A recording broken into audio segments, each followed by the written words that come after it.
Hey, everybody, welcome to another episode of Pocket Change, the world's greatest, hardly watched, but thoroughly enjoyed reselling podcast here on eBay and on Spotify and anywhere you get a podcast. We have it out there and everywhere, except for that one place your son listens. Apparently, we don't have it there. What's that? iHeartRadio or I don't. something? The what? Your son listens on what? iHeartRadio or something? Yeah, iHeartRadio. I think he listens to podcasts over there. We do not have We're not on ours iHeart. listed there. So if you're hearing us on iHeartRadio, you probably need to work on your lithium and make sure you're taking your pills because it's not where it is. All right? No, if you're hearing it on iHeart, you need to come over here and let us know because somebody has janked our show. Yeah, because they're cloning us. It's an AI version of you and me. All right, everybody. Joe, how was your week so far? My week's been good, but before we get into all that, shouldn't we play our jingle? Pocket change, where the stories are weird and the profits are strange. We win some, lose some, it's all fair play. Come ride a pocket change. Go ride a pocket change.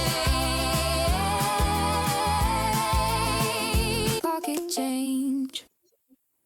All right, we're back. That was so funny. I looked at you and I both were doing the Trump, and I was like, it's not really, we can't really call that the Trump. We got to stop calling that dance the Trump, folks. It's really just an old man dance. That's what it is. Yeah. If you're old, you gotta. Yeah, we don't really move our hips. Our poor wives. All right. Anyway, week. Oh man, this has been awesome, and it died. And I know why it died. I got too egotistical, folks. I really did. And lazy.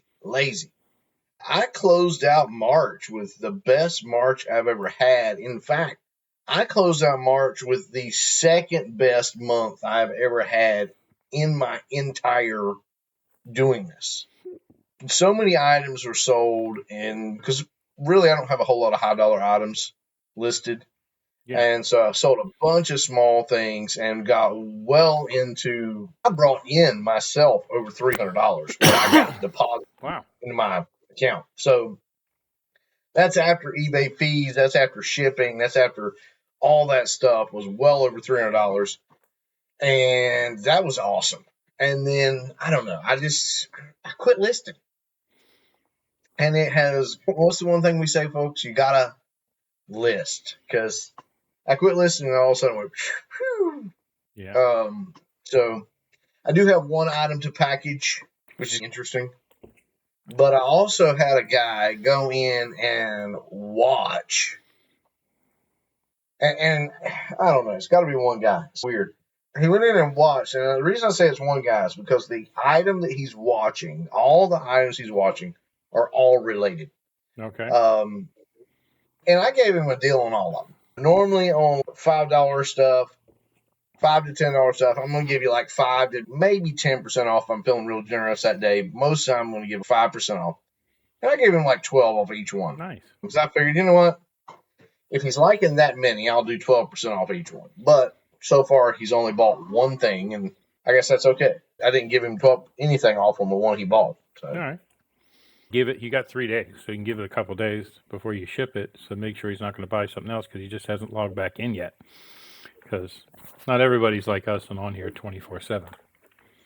And I apologize, folks. Apparently I have something in my eye. I try to diligently here on camera work it out. I'm going to let Benz take it away. We're going to say, Benz, how was your week, buddy? I had a good week. A lot of stuff sold. So I came home Friday, and then I realized, and I saw signs that we were having a community-wide sale. And I was like, oh, wow, I can go check that out. And then I was thinking, well, maybe I'll set up at it. I stayed up too late. May have had too many glasses of wine. Set my alarm for 5 a.m. and turned it off because I was like, I'm going to set up. So I didn't get up till 8 o'clock, and then I finally set up. No, I got up at 8 o'clock. I'm like, well, let me go see if there's any other things. I did find one of those polo hats. Remember those polo hats that I sold for a lot of money that were really good? Yeah, that you did well on. Yeah, apparently they're no longer $80 a piece because they sell for $20. Ah. I don't know what happened there. I don't know if the market got flooded. There are still some listed for $120, $80, $70, but there's a bunch of them in there now for 18 and 20 and 22. That's foolish because they're destroying. And then I looked at solds, and somebody like 3 months ago started something. It only goes back 90 days. There's a bunch of sales, and they're in that $20 to $25 range is what's selling. It's just sad. I think somebody. This is my concern. Or something like that. It was selling good. Every time I got one, I'd list it for $80, and they were like 100 to 120 bucks. $80, I'd sell it in a day. And then I think somebody went in there and listed it for 25 because they didn't know it was worth anything. And then because one sold for 25, and how do you comp things? You go in and see what's sold. And that's what you're supposed to do. Right.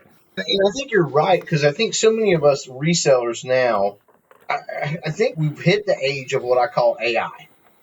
Yeah. Total immersion AI, or almost total. Because AI has really caught on for us resellers. Let's face it. Part of the reason we're resellers is not because we're lazy, but because we need money. But a lot of us are working other jobs. Yeah. So we need things to be efficient. We need things to work and work quickly for us. And AI, and I think what we're seeing is AI does this pricing thing, and you know it's out of whack. So you just guess at it and you put in a thing. And I haven't really done that, but I think there's a lot of resellers that are doing that. They're just saying, it can't be worth $80. This AI's got to be way off. Or it can't be worth $130. AI's going to be way off. It's probably worth like 25. Yeah. List it, sold it, and you screwed your resales on it. You screwed yourself because you could have got a whole lot more money, and you screwed every other reseller who has that item because they could have got a whole lot more money. And it's not that we're wanting to screw the buyer, folks. That's not our goal. None of us who are resellers want to price hike our buyers. But we also don't want to sell ourselves short either. We're not in the business to make nothing. Yeah. We're doing this so we can make money. Benz was saying, what we got to start doing is making sure that we're going in and we're looking at our sold comps when we're setting our prices. Yeah, and don't just take eBay's word for it when you're doing that listing. Sorry, go ahead. That wasn't. I want to get that out. That's good. I'm glad you got that out, but that was not the point I was making. The point I was making was people did go in and do sold comps, and they saw someone sold it for $25. So they've reset the market at a much lower price point for that exact same hat that I've sold like 4 times. Every time I find it for $60 to $80, now it's a $25. Now it's a $18 to $28 hat, and those ones that are $100, I'm sure that was back.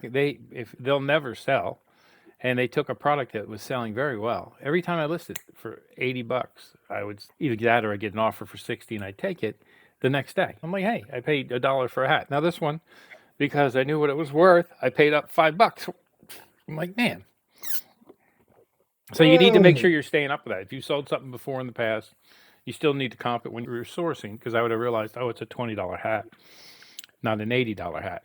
And then the guy had video games, which for $1 a piece, I picked up 6 video games, and they're worth like $10 to $12 a piece. So probably shouldn't even have picked them up, but for $1, they were in good shape. Why not? So then I came back home, and I decided to say, go ahead. Now, the video games you picked up, do you have one on with you? No, I don't. They're in the garage. Okay, but they're in the box, right? Like they're... Yeah, they're in the case. They're not... There's one sealed one, and it's some war game for PS3, and then the rest of them are Wii games. So I have to look them up. They're easy to list. Yeah. You scan take a picture of it. That's it. AI will do the rest. UPC, let the AI do it, and they're easy. To talk about what you were talking about in playoff, I was talking about the first guy that did it. Because, folks, we're bad about resellers are bad about doing that. Yeah. Or we'll say, I just want to get rid of this, so let me price it to get rid of it. Or I know my hair keeps falling over. It's because I didn't put any gel in it today. Yeah, I didn't put any in my hair today. I've washed it and let it just hang out today. It's going all natural. Yeah. In more ways than one, because I got rid of my deodorant. I've never wore deodorant. We're going to talk about this subject in a few minutes, folks. I have wore it, but I don't wear it. Hygiene 101 from eBay Resellers. Anyway, what was this? Or we'll see. Benz and I love this. So you'll see some guy or some gal or some person or some they, them, whatever you call yourself, who will have a really good item and you'll put it on an auction. Oh, yeah. Why would you put a really good item on an auction? You start it, it's a $100 item and you start it at 99 cents and it sells for $5. If that, And it if not, kills 99 cents. Yeah.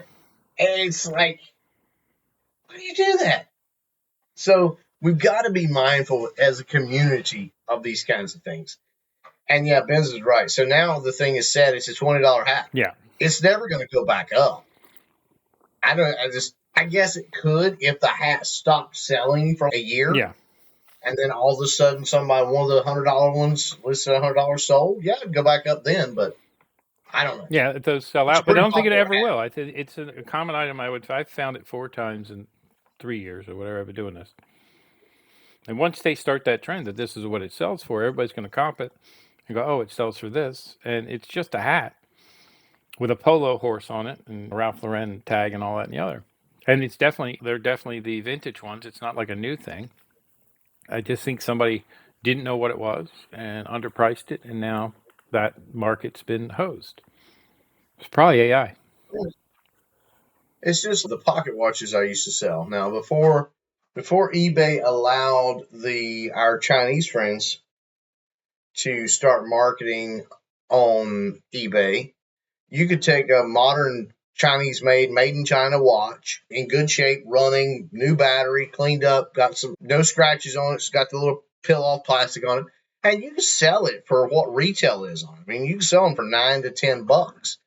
And then we had I call it the Chinese invasion, like the British invasion back in the day with the Beatles and that. Anyway, we had the invasion here on eBay about 18 months ago, Benz, where they started letting the Chinese vendors just sell directly on eBay. And somehow I was muted. But yeah. Did you see what happened? Huh? I said, what happened to those pocket watches was all of a sudden what I was selling for $10 retail, because that's what they retailed for here. If you went to the store, you paid $10 for it. I could put it on eBay and sell it for $10 too, or paid like $15 at the store. Yeah. I could put it on eBay and sell it for $10. They now sold them, put them on there as things, and they would be like 99 cents, $2, 99 cents to $1.99. Pick your watch. And then and shipping would be expensive, but people would still buy it. The only saving grace was that you started having to wait 5 and 6 months to get it. So that was the only reason I've been able to continue selling those types of pocket watches, because so you know that right now Temu and Shein and all those companies that are big that we're selling a lot in the U.S., they're seeing a lot of massive drop off. I read an article that was Temu lost I think over 50% of its U.S. users in the last 6 months. So the people that were buying all the stuff off Temu, they've pretty much stopped because that de minimis duty-free loophole they were using to ship stuff to the U.S. is gone. So the prices had to rise, and then they also just for some reason, so they're talking about doing some layoffs or reducing their staff. And they reduced their spend by 95% on advertising year over year, is what their plan is, because they were advertising the heck out of that stuff here. You're going to see that go away. So that de minimis, at least it stopped that. That's the one good thing that came out of it. The only problem, folks, everything is round, and what I mean by that except for the eyes in China. Huh? Yeah, Chinese eyes. Anyway, everything is round, even the economy. I had a professor in college, Dr. Paul Schwick, economics professor, one of my economics professors, and that was his big thing, was we got to stop thinking of the economy as linear. And so this Temu, they were doing this loophole, and they were selling things for crazy prices. But the problem I see is they employed quite a few people here in the distribution warehouse here in the U.S., and a lot of those people are going to lose their jobs now. And we can say that's good for us as eBay resellers because Temu's not a direct competitor now, and a lot of that's going to fall backwards. We've already seen it on eBay, the Chinese importers there who have fallen back a little bit. But you're talking about what's going to happen here as a result of that. Yeah. And we as resellers may get to make a little bit more money now, but it's going to come back around to us because it goes around in a circle. But you have to say the same thing about AI, right? You saw Oracle laid off. I don't know what they lay off. Oh gosh, like 20% of their staff is 60,000 people or something like that. And Meta's laid off people. GoPro has announced they're going to reduce their staff by 23%. Who else? A couple other small. Nike's reducing their staff by 775. And all that is linked to AI, driven by AI integration, cost cutting, with over 85,000 people have been laid off in early April just because of AI. You got the AI now. What is it? I've seen it advertised now. You just start with $20. $20. Yeah, I know. Just talking about investing with AI. Yeah. And here's what I want to tell you, folks. I want to look directly in the camera. And here's what I want to tell you. I worked with a firm who tried to do this with Microsoft. Microsoft and this firm that I work with were absolutely huge. Two humongous firms. They could not get it to work right. Yeah. So I want to tell you, if it's a great idea, great, go for it. I will never do it because that's why they're saying $20. Because if you lose $20, you lost $20. But if it happens to make one crazy good thing and you make $40, you're like, wow, it really is great. And then they can get a bunch of people to go in there and say, oh, it's changed. Those are like commercials on TikTok and YouTube and all those different places. And they show the people like looking at their phone. And then they turn around and they took $20 into $8,000. That would be impossible in a month, right? I mean, that would be virtually impossible in a month. It's like the gambling commercials they show on Tubby when I'm watching Tubi or Tut or whatever you want to call it. I call it Tubby. Tubby. I like Tubby. Keeps you chubby. Anyway, you're watching it, and all of a sudden these gambling ads, and this one guy turns and holds his phone with his bank account out and says 12 million. And he's like, and I'm going to play some more. Like, no, nobody would do that. If you want 12 million, you're going to the Bahamas. You're not playing. Yeah, the one thing that I realize every time I see that, when they show you how much you can win, it says SD, not US dollars. It's SD, whatever SD is. What is that? I don't know. That's what I wanted to look that up. SD. That's a good catch. I don't know. I have no idea what SD was stand for. It's probably some kind of casino thing. Here's the thing, folks. Singapore dollar. So it's what? It's a Singapore dollar. It's worth 79 cents compared to US. That's Singapore. 12 million Singapore. I don't know. It's 74 cents. Yeah, it's still good. That's still. I was expecting it to be 0.00001 of a dollar or something crazy like that. But I don't know. I just look at all this stuff. AI is really, I like AI, and I've got some AI certifications under my belt now, and I'm doing a lot with AI. And we like the AI listing. It works really well for the most part. Yeah, but my concern is who's it going to really affect? In early April, according to a couple articles I read, 85,000 people. And AI is not even there yet, right? Yeah. Coding is gone. So any kid, my kids, I would have told them to go to school, learn coding because the computers are the future. And those people would have made $100,000, $150,000 a year. And now those jobs are gone. How many people do you think are making $100,000 a year, get replaced with AI, and then have to go out to the workforce, and then all their experience is in something that AI can do? So they have no world experience. So now what are they going to do? Go work in a warehouse for $14 an hour? Flip burgers for $14 an hour? My concern with this whole thing is that's what it's going to end up. It's going to be all of us poor people, and then a few people that have crazy skills that they haven't taught it yet. But that's right now they're like have doctors teaching it how to do brain surgery, and they have doctors teaching it how to do this, and they're learning the AI. There's filmmakers that can't make money in film, and they have all this knowledge, and they're teaching it how to do film. Eventually, we're going to teach it how to do everything, So unless you are some outlier like Elon Musk, who can think in a different dimension than what everybody else can teach this thing to think, what job's safe? Digging ditches, frying fries, anything that at some point I'm sure they'll have a robot that can dig a ditch. Then they lose that job because that's going to pay more than frying fries.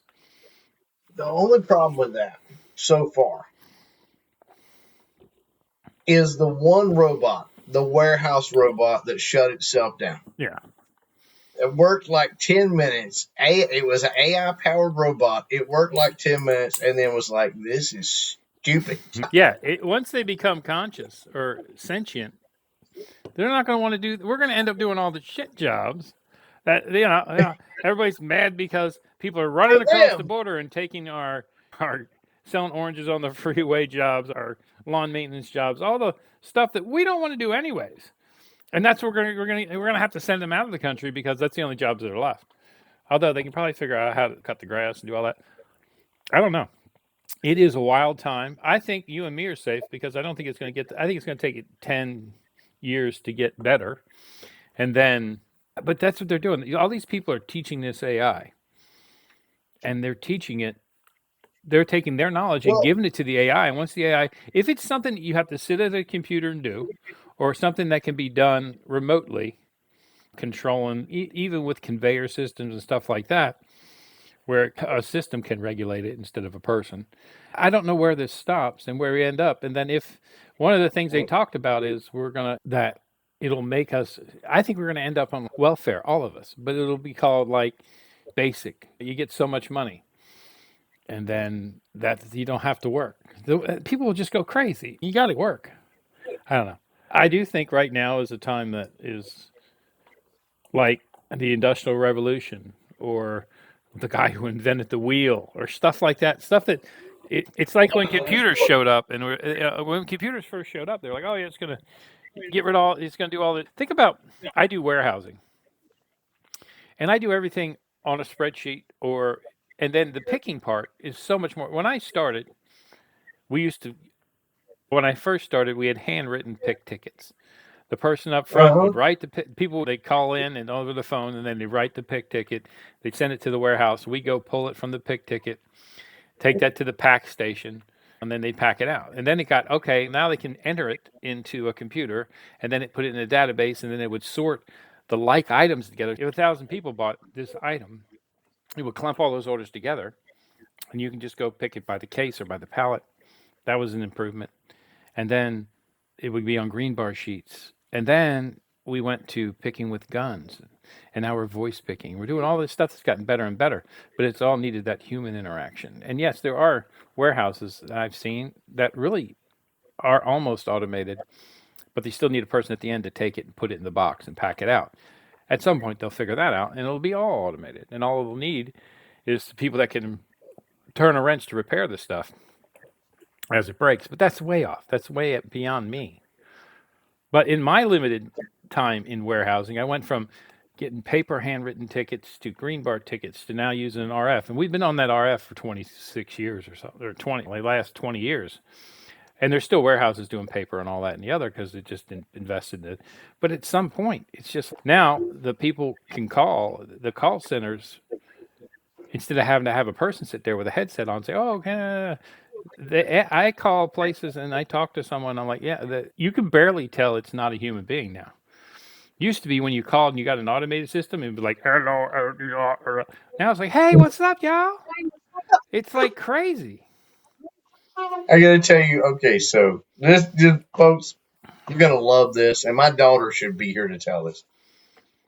I'm at Bojangles. Now, for you folks who don't know what Bojangles is, I feel sorry for him. Bojangles is like the epitome of fried chicken from North Carolina. Now, it's Louisiana fried chicken, I get it, but it is Louisiana chicken that the people came to Charlotte, North Carolina, and started Bojangles, and now it's huge. The sweet tea will give you diabetes, I promise, so you want to get half and half, but it is out of this world delicious chicken. Now, that being said, they have implemented across the board in the South. Mike, you're going to love this, brother. In the South, They have implemented this stupid AI automated voice crap at the drive-through window. Sometime last week, we're out of town. We just got to where we're headed out of town. We couldn't check in until 4 o'clock because of Airbnb. Yeah. So it's 4 o'clock check-in. So we left late. We're like, so we ended up, we was like, we'll get something to eat on the road, and didn't find nothing, right? So we're like, okay, we'll go by the cabin, we'll dump everything off, and we'll just go get some fast food. Comes up Bojangles, it's the closest place, and it's 7.9 miles away, which is atrocious for us, because we're urbanites. There's Bojangles, like, literally, I could walk there, and I don't walk far, as you can tell. I get up there to order, it has no idea what I'm asking. It can't half understand my accent. And then on top of that, folks, I mean, it's almost comical. It's like the two Scottish guys in that one video trying to get in the new automated elevator, and they're trying to get to floor 11. And they keep saying, 11, 11. And they're like, please enter a floor. I got so frustrated. So I just got tires on my truck before I left. I barked at tires. I have not barked tires in forever, but I just smashed on the gas and I said a few choice words. And they got a camera up there. I get coming around there because I was like, I'm going to go around, I'm going to park, I'm going to go in, I'm going to order inside, and I'm probably going to give these people a piece of my mind.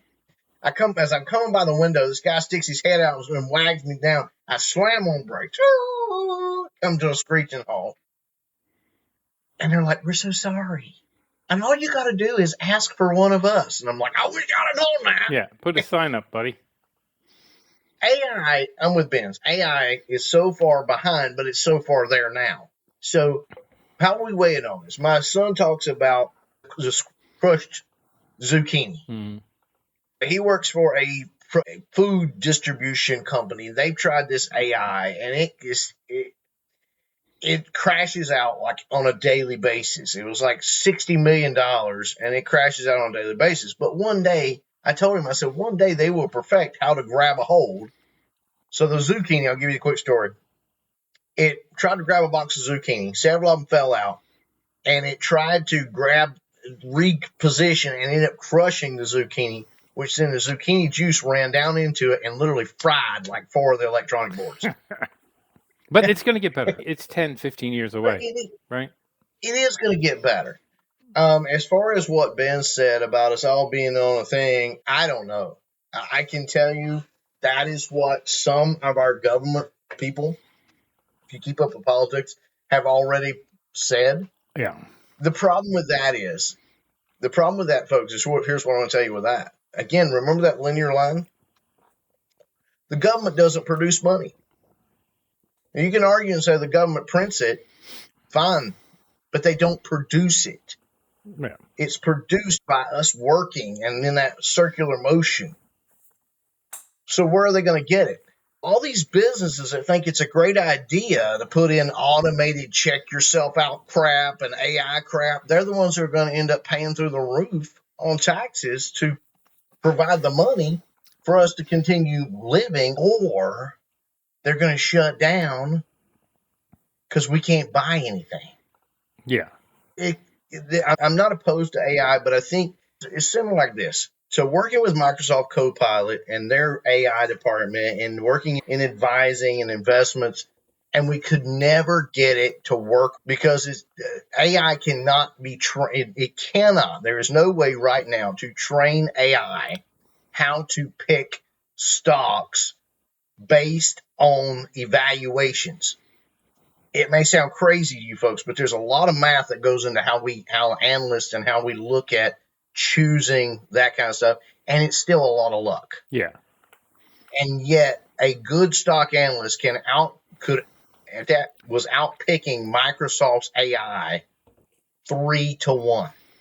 Yeah. Which means three times the value, and doing much better.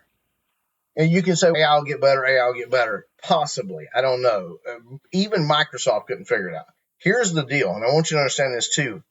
Free AI is doing much better than expensive AI, which is another problem for Microsoft. If you look at Chat GPT, Gemini is coming on with Google. Now, I've got some issues with that, but they're doing much better. And eBay AI is starting to get even better. I noticed the other day, I was like, whoa, wait a minute. I've been cracking on eBay AI. but it actually did right there. Because it used to be you go in and search for something after they implemented AI, and it might give you the item you're looking for, or it might give you an item that was weird as crap, had nothing to do with what you're looking for. It is even starting to get better. Learning. The free AIs are getting much better because they're learning, and people are using them more frequently. But there are going to be some things, and Benz, you may be right. We end up digging the ditches and whatever. I don't know. I don't know if we'll end up earning our paychecks or if we'll end up getting them or whatever. I think here's the big thing, folks. I think you need to learn AI. I think AI can help you a lot in eBay. Yes. And it can. It's obvious. It can help you in a lot more. Yeah, I think right now is the time to jump on it. I'll say this. This is the last thing I'll say right now. That big firm that I worked for that spent a lot of money with Microsoft and in conjunction working with Microsoft to try to develop that, they ended up fulfilling their contract by using Microsoft's AI for us to do email writing. Good. It's kind of sad. You spend millions of dollars. You're trying to get this AI to replace your analyst, this huge thing here. And the millions of dollars end up being a glorified secretary. Yeah. For now, I really think people are going to keep training it with it, put their knowledge into it. It'll learn that. And at some point, it's going to be wild what it can do. Now, wait a minute. I'm going to contend with that. I agree with, but I always like playing devil's advocate. If you remember the last Mike Tyson boxing game and how they actually got Mike in there and they had him fighting like multiple, this was back like when he first came out of prison, I think, or whatever. They had him, I think Sony was paying him, or one of the big guys was paying him to get in the ring and just go through boxing after boxing with all these different, just not real matches, just going through all this stuff. And what was funny was they mapped all this and they were like, it's so realistic. It's exactly when you're boxing Mike Tyson, it's exactly how it would be. And then all of a sudden, Mike Tyson was asked, I think it was on the Arsenio Hall show. Remember that old show? Yeah. I think if I remember correctly, Mike Tyson was on there and they asked him, and so they brought it out. And within 3 minutes, Mike had beat it. Yeah. Because Mike was like, no, it's not really. And once he figured out how to do the controls. So I'm not sure we could ever completely teach AI how to replace us. But I can tell you this. If you're not utilizing it already to do things, you're going to be in trouble. If you're not already learning it, you're going to be in trouble. Oh, yeah, I agree. And because here's the big thing. Let's get back to eBay. That's our big thing here. Benz and I have already seen huge increases in our business by utilizing AI. And what it is, it's simply because we're listing. AI is doing our listing and sorting it so that it's searchable. That's really what it is. Yeah, and I've been watching that List Easier does the thing every day at 12 o'clock talking about what they're doing. And I do think that they're focusing not just on internal search, also external search. So it's learning, it understands what Google's looking for when it's scraping, and it'll help it find it so you don't have to pay for external views. And those people are doing phenomenal with what they're listing and what they're selling. I couldn't get that one to work for me, but I need to go back and relook at it. The one I like is good and it's working fine, but it's neat to pop in there and listen to that. Josh Galt is the guy. It's Josh Galt's YouTube, and it's every day at noon. And it's cool to just put that on while I'm at work and listen to, hey, people are talking about this, people are talking about that. One of the things that AI doesn't do a good thing with is somebody bought 10,000 postcards and they just ran them through a scanner. They didn't really look at them, and then they got hit by eBay because there was rebel flags and there was stuff in there that was offensive, right? They ran their cards through there, and then they found an issue because there was things in there that were offensive that they didn't catch, and AI didn't catch it because the AI is not going to catch that stuff. You have to catch that yourself. And that's part of it right now is AI doesn't realize some of the things. I know a lady who started, she's here local, and she was selling on Facebook Marketplace. She loved Facebook Marketplace. I kept telling her, you need to go to eBay. You need to go to eBay. No, I like the local stuff. she started using some kind of AI program. I don't know which one it was, but an AI program that was helping her list because she got to where she's got so much stuff, and she was like, I just want to list it all. And it listed a bow and arrow, a compound bow and arrows, which is legal to sell on Facebook. Yeah. It is, as long as you put it in the right category. She didn't have it it put it in the wrong category. It listed as kids' toys. It got reported. It came back to her, but it reported back to her little AI program. The AI program filed an appeal because that was part of the AI program. Yeah. I was like, it filed an appeal. They banned her from eBay or banned her from selling on Marketplace for life. That sucks. Like she would have to open a whole nother account and start over. Because in eBay, we talk about eBay, and you guys have heard me talk bad about eBay from time to time, but eBay's actually pretty lenient when it comes to some things. They just take it down. Different when I first started, they would be a strike. But now they just take it down and say, hey, I know you didn't mean to do this. It's cool. Just don't do it again. Now, if you try to relist that same item, then you'll get the strike. But once they tell you you can't sell pocket knife belt buckles or you can't sell road flares, if you try to sell road flares again, you're going to get in trouble. But overall... What was that one lady we used to watch? She tried to sell something. Oh, it was fake. Yeah. It was a life-saving CPR type thing or whatever, but it was made by, now this wasn't AI. She actually listed it. She actually was wrong. Yeah, she thought it was such a good fake that when she looked it up, it looked just like the original. So she tried to sell it as that, and then she got in trouble. Yeah, eBay took it down, but she still the ones who had bought it from her sued her because it wasn't the same brand. Yeah, it was a knockoff. You got to be careful about that. So check your AI stuff. There's what I'm saying. It's not perfect, but it does help a whole lot. Yeah, I agree. All right, comment of the week. You have a comment? Comment or feedback? Feedback. That's your comment. I don't know. Let's find out. I got a bunch. Let's find out. I've been checking it here a lot lately, and I still got 100%, but I've been getting a lot of the automated ones. Yeah. I'm at 99. Where it's like, go down here. Apparently, I had to go around to it a different way. All right. Yes, I do have one. So this is fast shipping, great packaging, was as described, and a great value. Nice. And that was by DXXXXW.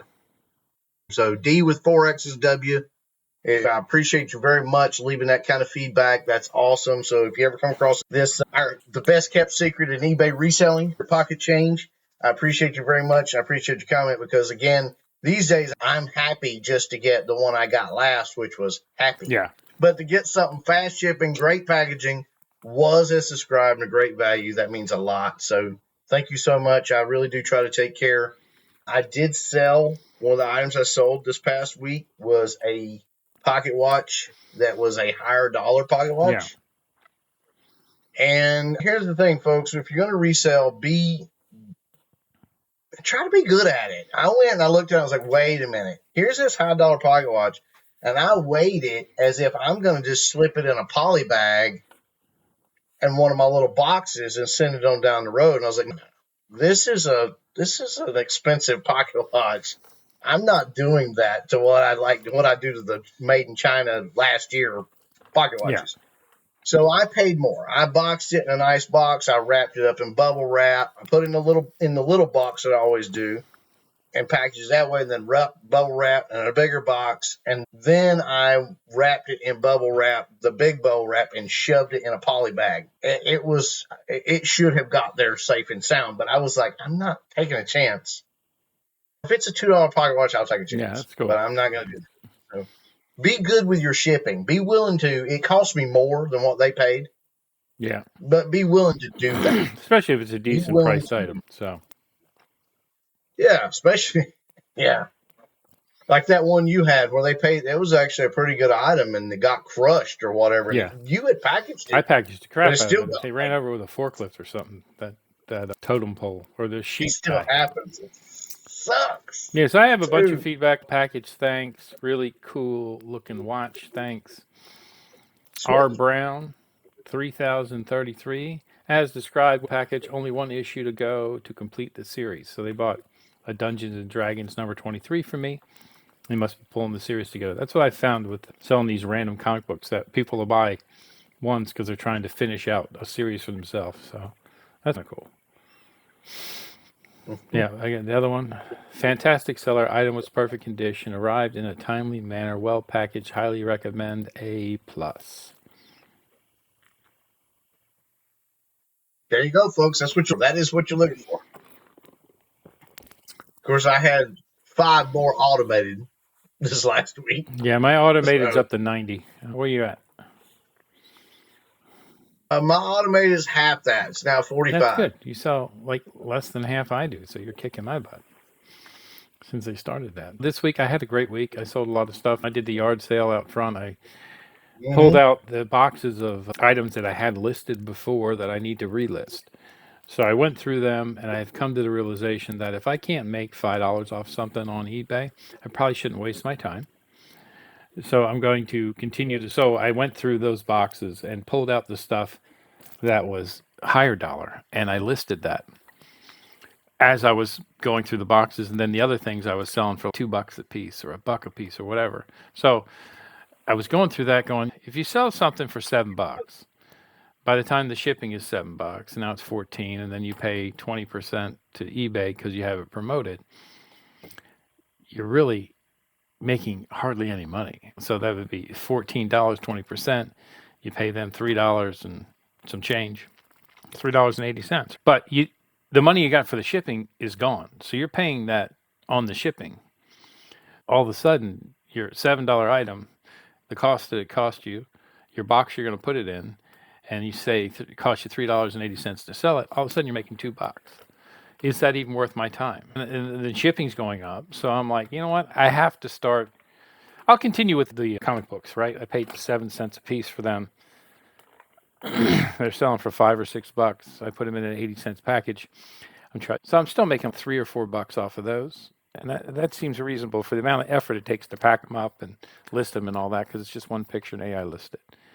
But this other stuff, I'm going to go through and sort it. They just opened up a new flea market, not that far from me at a, what do you call it, drive-in theater.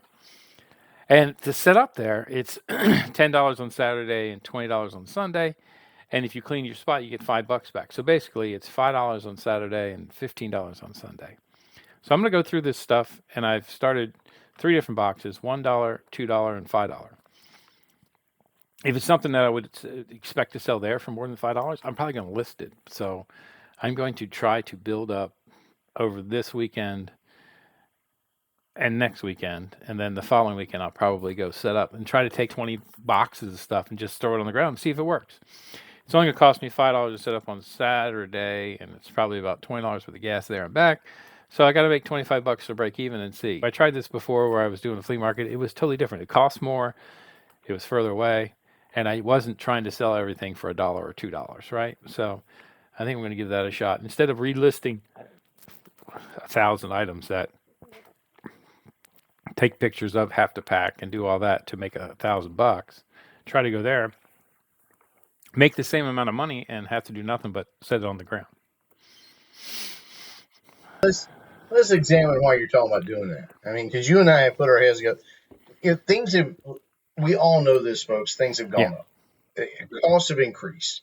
Shipping has increased now. You got people who are going, I would have bought that. We're getting wild offers now. And some of the wild offers we get, it's like, I would pay your thing, but I don't want to pay the shipping or whatever. And what Benz and I both got talking about was, and I told Benz, I said, my mark, I know $7. I know it's $7 because I went and figured it out. Post office is literally like, if I had to, if somebody was chasing me, I could walk to the post office. Yeah. Which you'd have to have somebody chase me because it's like 12 blocks. So that's a good distance. But anyway, here's the thing. At $7, standard packaging, by the time I get it bought for $7 and I pay the eBay fees on it and everything, and I get it packaged up. I'm down to making $1.50, $2. And then I'm going, okay, so how much did I pay for the item? And let's say that I got a really good deal in whatever, sell it $7, and you're getting between 2 and 4 after your shipping and everything and your eBay fees. So between 2 and 4, how much does it cost you to drive it to the post office? How much does it cost you for the packaging that you packaged it in? You can say, I could get cheap on my packaging. And here's the problem there again. If you want to get cheap on your shipping packaging, you're not going to get great packaging in your comments. In fact, what you're probably going to get a lot of times is packaging was cheap, and you're going to get negative feedback. We just talked about it's your business. It's when your package arrives. Hang on, I can't get to it. I've got a package that I literally bought. I spent more money because it says, "Hello, this package is hello," big letters. This package is for you, and using big letters again. And I love that, and it gives a place to actually put the label. And I actually got a comment a long time back about that package because they really liked it. So it's going an extra mile. It's you. Picture if you were sitting on their curb and you wanted to go inside the house. How would you want yourself to look? You want to be presentable. So you can say, "I'll cheap on packaging to make that $5, $7 item, whatever, get a little bit." It's not worth it, folks. Now with everything going up, we need to start now focusing a little bit more. Now, here's the kicker. Ben's and I are still living proof of what has been drilled into us, probably at least since I started. We started talking about it was like, okay, what sells most on eBay? Literally items between $10 and $30. Yeah. So in the middle is what? 20. Yeah. So $20 items sell the most. So if you're trying to make your money on volume, $20 is where you want to be. Yeah, and I think that we got to get to the point where really that's what we're listing. $20 or up. I've been selling low-end stuff all along, and I have a whole storage unit of low-end stuff. But in that storage unit, I have 20, 30% that's above that point. So what I'm going to do is, as I bring it in, I'm going to sort it into that $1, $2, and $5 boxes. And hopefully I go to this thing and it's a good sale. And then I can just go there and blow that stuff out. Because by the time I do all that work and make an extra $1, if I can sell 50 of them in a weekend, I'm better off to do that. I think that's my new thought process. I want to scale this and I want to get it big. You could sell the whole box too. Yeah, there's nothing saying another eBay reseller could walk up to Ben and go, I'll give you $100 for the whole $1 box. Yeah. Here you go. Yeah, I'll sell it. I don't care. Right now, my wife accepts every freaking offer. She accepted an offer on something that by the time it was all said and done, cost me 12 cents. Like that, honey. You got to think realistic. Yeah, don't go there. Don't go to CJ Ben's Finds and send a 60% off offer because my wife will accept it. She's, we need to get this stuff out of here. And I agree. We got to get stuff out of the garage. This is my idea on how to get it out of the garage. Make myself enough space out there so that I can be more productive and come home and spend 2 hours a day actually doing something other than moving shit from point A to point B. Of those 20 things I listed, I did sell 2 of them on Saturday. I did sell 2 of them by the end of day Sunday. So they sold right away. So I got to get back to listing. And then next week we'll see. Turn my camera off to improve the performance. What? Turn your camera off? Turn my camera off to improve performance. No, just improve the overall view. It's hard to carry. Yeah, it's too much beard. It's too much beard, man. You'll have to trim that beard up like I do. But we're working through that. We need to get back to AI listing. I listed with AI. I took a picture of the item and then found the listing and just listed similar. Just because I was go out there, I started to take pictures and was going to use the AI lister. I'm like, I ain't got time for that. I'm just going to knock it out. So those aren't even AI listings, and I sold 2 by the end of Sunday. So that's good. Honestly, folks, the yard selling season is coming. It is going to be here, even here in the colder climate. Now, Florida, the yard selling season is leaving because all the people are coming back to us. Yeah. They're coming back home. But their seasons are starting. Start looking for the $20 yeah, items. I think that's stop fooling around with anything. Even if you're we may come back to this, but right now what Ben's and I are telling you is here's the kicker. Even if you can get it for 10 cents, if it's a $10 item, you're probably better off passing. Ben's is still going to go, oh, but it's only 10 cents. I'll throw that in the $2 box and take it to the yard sale. End up throwing it and go to the flea market. Yeah, I'll figure it out. I got so much stuff I got to get rid of. That's right. You got to, folks. You got to. I saw this eBay commercial on Roku when I was watching my TV. So I tracked it down, and I'm going to share this one with you. This is a brand new eBay commercial. I don't know if it's brand new, but it's brand new to me. What's up, guys? You want to see this super sick van that eBay got for me? Something that I thought was very important, and Tony agreed, is this lift. It's a 2-inch lift that we found on eBay. Yeah. Under the hood, I'm never really good at this. A cicada, this gives this a little bit of a hum, a little bit of a so this thing's really cool. You can actually get an entire van like this on eBay through their secure purchase program. It makes it super, super easy.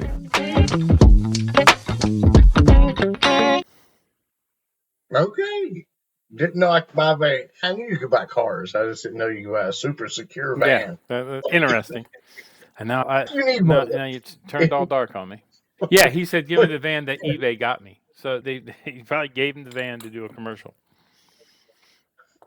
Give me the van that eBay got me. Yeah, that's what he says. He says, let me show you the van that eBay got me.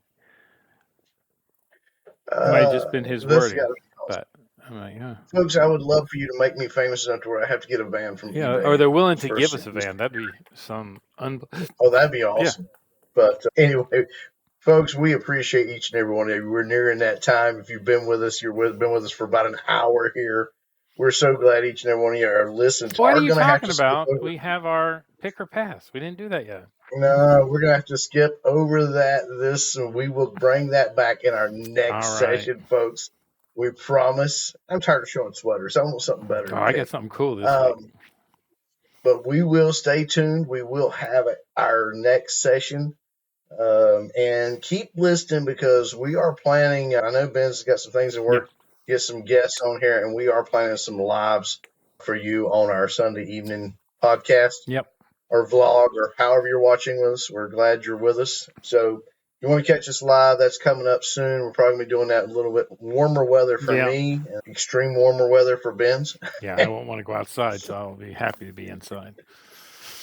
But we do appreciate each and every one of you listening. And again, great week. Go out there and pick it, folks, and get it listed. Pick it and get it listed. There you go. Never a better time. Y'all have a good week. I'll talk to you later.